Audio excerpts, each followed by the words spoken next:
আপনারা ফ্যাসিস্ট শাসন আমলে আপনারা কি ভোট দিতে পেরেছিলেন? পারেন নাই। এই বেদনা অত্যন্ত দৃঢ়ভাবে আমাদের অনেক মনে আছে। গত 3টা ইলেকশনে 15টা বছর ফ্যাসিস্ট সরকার কাউকে ভোট দিতে দেয় নাই। একবার করেছে রাতের ভোট, একবার করেছে প্রতিদ্বন্দ্বী ছাড়া একক ভোট, আরেকবার করেছে আপনার আমি দামির একটা ভুয়া ভোট। বাংলাদেশের মানুষকে 15 বছর যাবৎ ভোটাধিকার থেকে বঞ্চিত রেখে নিজেরা নিজেদেরকে ইলেক্টেড ঘোষণা করে বাংলাদেশের মানুষের উপর নির্মম নির্যাতন চালিয়ে দেশকে অন্য দেশের কাছে বিক্রি করে দিয়ে তারা অবৈধভাবে ক্ষমতা ভোগ করেছিল।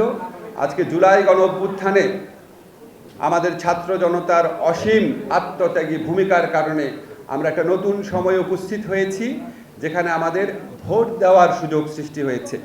আপনাকেই বলছি, ইন্স্যুরেন্স করলে সিটিতে সুরক্ষা পাবেন নিশ্চিত। এই সুযোগ কোনোভাবেই হারানো চলবে না। ভোট দেওয়া মানে হচ্ছে আপনার সরকার আপনি নির্ধারণ করবেন, আপনার জনপ্রতিনিধি কে হবে, কে সংসদে গিয়ে আপনার কথা বলবে, সেটা আপনি ঠিক করবেন। এটা আগে ঠিক করতো শেখ হাসিনা, একজন ব্যক্তি। এখন বাংলাদেশের 18 কোটি মানুষ সেটা ঠিক করবে। ঠিক আছে? কাজেই আমরা অসাধারণ একটা নির্বাচন অনুষ্ঠান করার চেষ্টা করব। আমরা জাতীয় সংসদ নির্বাচনে যেই প্রার্থীকে আমাদের মনে চায়, যাকে ইচ্ছা আমরা ভোট দিব। কিন্তু আমরা ভোট দেওয়ার সময় খেয়াল রাখবো অন্যকে আমরা ডিস্টার্ব করব না, অন্যের ভোট দেওয়ার অধিকারকে কোনোভাবেই ক্ষুণ্ণ করব না। অন্যকে যদি ভোট দিতে বাধা দেন বা ক্ষুণ্ণ করেন, তাহলে আপনি শেখ হাসিনা হয়ে গেলেন। আমরা কি কেউ শেখ হাসিনা হতে চাই? কাজে আমরা সবার ভোটাধিকারও উন্মুক্ত রাখবো। এবার গণভোটের প্রসঙ্গে আপনাদের কিছু কথা বলি। আপনারা এটা খুব ভালো করে মনে রাখবেন। এইবারে নির্বাচনে 2টা ঐতিহাসিক ঘটনা ঘটছে। একটা হচ্ছে প্রথমবারের মতো প্রবাসী ভাইরা ভোট দিতে পারছে।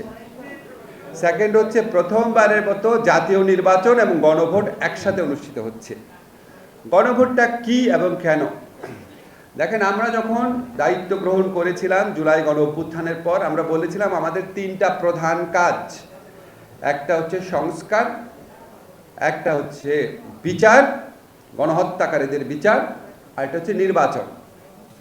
এখন সংস্কার মানে কি? সংস্কার মানে হচ্ছে এমন একটা সিস্টেম দেশের মধ্যে ছিল, যেই সিস্টেমের মাধ্যমে আয়নাঘর সৃষ্টি করা যেত, বিচার বহির্ভূত হত্যাকাণ্ড করা যেত, গুম করা যেত, মিথ্যা হয়রানিমূলক গায়েবী মামলা প্রদান করা যেত, দিনের পর দিন বিচার না করে জেলে আটকে রাখা যেত, জেলে রেখে মারা যেত। এবং আমাদের যে বড় বড় যারা নেত্রী আছে, আপনারা জানেন বেগম খালেদা জিয়াকে পর্যন্ত ভুল চিকিৎসা করে মৃত্যুর দিকে ঠেলে দেওয়া হয়েছিল। এই ধরনের ঘটনা বাংলাদেশে যেন না ঘটে, বাংলাদেশে যেন দুর্নীতি না হয়, বালিশের দাম যেন 12,000 টাকা না দেখায়, 10টা পদ্মা সেতু যেখানে করা যায় সেই টাকা দিয়ে যেন 2টা 3টা পদ্মা সেতু না বানায়, যাতে দেশের টাকা বিদেশে পাচার না হয়, যাতে বাংলাদেশ ব্যাংক লুট না হয়, যাতে ভারতের কাছে আমাদের নতজানু হয়ে থাকতে না হয়।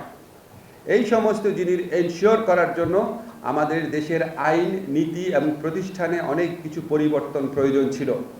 যেসব পরিবর্তন আমাদের সরকারের পক্ষে সম্ভব আইন প্রণয়ন করে, ইনশাআল্লাহ তার অনেক কিছু আমরা করেছি।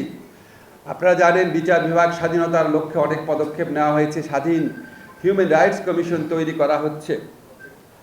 আমাদের এখানে ফৌজদারি কার্যবিধি, দেওয়ানি কার্যবিধির অনেক সংস্কার হয়েছে। লিগাল এইডকে সম্প্রসারিত করা হচ্ছে। কিন্তু আরও বড় বড় সংস্কারের জন্য সংবিধানের পরিবর্তন প্রয়োজন। সংবিধান পরিবর্তন করার মতো ক্ষমতা অন্তর্বর্তীকালীন সরকারের নাই। কিন্তু আমাদের যে ক্ষমতা ছিল সেটা প্রয়োগ করে আমরা কোথায় কোথায় পরিবর্তন দরকার, বড় পরিবর্তন দরকার, সেটা সকল রাজনৈতিক দলের সাথে আলোচনা করে আমরা ঠিক করেছি জুলাই সনদে। এখন রাজনৈতিক দলগুলা ঐক্যমত পোষণ করেছে, সরকারও চায়, কিন্তু জনগণের তো মতামত নেওয়া হয় নাই। জনগণের মতামত নেওয়ার জন্যই এই গণভোটের আয়োজন করা হচ্ছে। সেখানে হ্যাঁ ভোট থাকবে, না ভোট থাকবে। মূল কথা হচ্ছে, আপনি যদি চান এই দেশ থেকে বৈষম্য দূর হোক, নিপীড়ন দূর হোক, অবিচার দূর হোক, দুর্নীতি দূর হোক, তাহলে আপনি হ্যাঁ ভোট দিবেন। আপনি কি এগুলি দূর হোক চান? তাহলে আপনি হা ভোট দিবেন। আর আপনি যদি চান শেখ হাসিনার আমলের মতোই বাংলাদেশে দুর্নীতি চলুক, বৈষম্য চলুক, সরকারি দল একচ্ছত্রভাবে সকল ক্ষমতা ভোগ করুক, যখন ইচ্ছা সংবিধান পরিবর্তন করুক, বড় বড় খুনিকে একটা সরকার ক্ষমতা এসে মাফ করে দেখ, এই সমস্ত অন্যায় অবিচারের যদি আপনি পক্ষে থাকেন তাহলে আপনি না ভোট দিবেন। আমরা কি অন্যায় অবিচারের পক্ষে? কাজেই আমরা এই দেশ থেকে দুর্নীতি, অনিয়ম, অবিচার, শোষণ, বৈষম্য দূর করার জন্য কি ভোট দিব?